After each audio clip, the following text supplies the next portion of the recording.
Right, those are mangoes. It's July. These things should be ready by October. Here's one that's pretty big. Right here. Look at that one. Cut my hand. It's fine, I'm wearing a glove. Usually I don't wear gloves. Don't laugh at me, please. Some more. Whole bunch of them. Probably a good idea to cut off most of them except for like maybe the best lucky 7. Then they'll get bigger because all the energy will go to them. And you get more energy in the leaf production, which is good. Because you really, the best thing you can do is get new leaves for these young trees. Get them really going. And you're probably wondering, well, where am I? There's all new leaves coming up. I'm in Vacaville, California. It's pretty darn hot up here.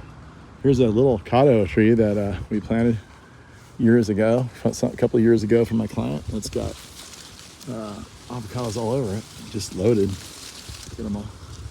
And she loves it. And you can see how the little cotto droops down. You really got to stake it. There's a big stake in there. Otherwise, it'd just be all over the ground. But what she's done is kind of interesting. It's kind of an interesting tactic. Her front yard faces south. South is that way. Got a big street out there. There's a lot of heat, a lot of buildup of heat, a lot of stored heat at night that releases all night. But not only that, she put in this fake turf. This stuff gets super hot. Regular grass has the opposite effect. It's like a radiator of coolness, and that happens in the wintertime too during the frost and the freeze conditions. So if you're out in an open green field, it's going to get way colder than if you plant a tree in the middle of that cul-de-sac over there in the wintertime. I mean, it's going to be like huge difference, 10 degrees or something crazy. I've seen it happen. This stuff's the opposite. This is almost like having asphalt in your yard. I don't know if I really agree with the premise of creating this much forever plastic that will always be in the environment after it's created. But it sure does look pretty good.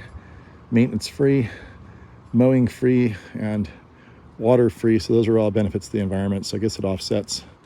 But here, the advantage to that particular mango tree right there that we're planting. And by the way, everybody says, well, how big can I get for the price? That's our 24-inch box tree right there.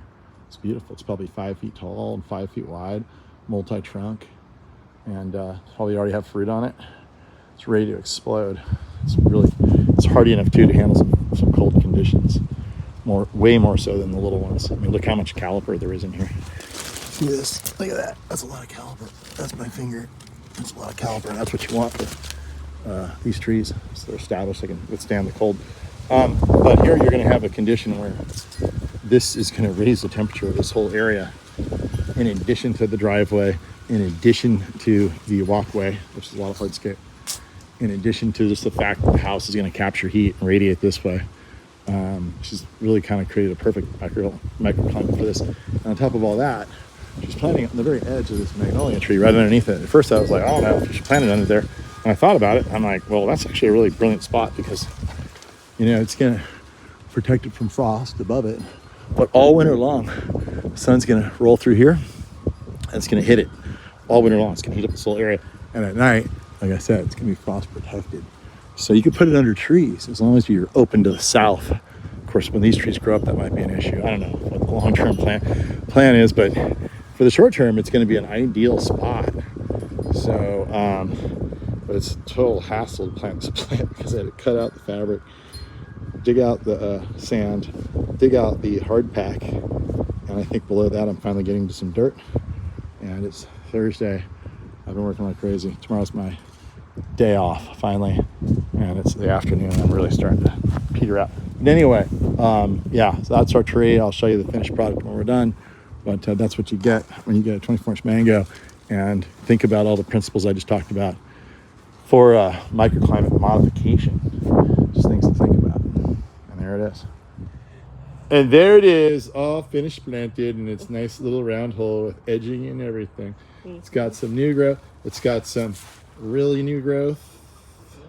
It's got some semi-new growth, and then it's got its old green growth right there. See all 3 shades. And then, of course, it's got a ton of mangoes on it. This is the 24-inch box size of mango that we sell. And there's the really beautiful coppery red growth. Again, it's perfect condition underneath this beautiful magnolia tree right here. It's going to give it some frost protection. It's open to the south, It's going to get all this heat from this street and this artificial turf, and also protection from all these other plants around it. And then you're going to get a little bit of reflection off the house coming this way in the wintertime when the sun is low in its horizon. And I think this mango is going to do fantastic. What do you think, Nang? Very good. Thank you, Gary. You like it? All right. Thank you. Look at that. Cute little mango. I can't wait to see this thing get big. Big mango. Yeah.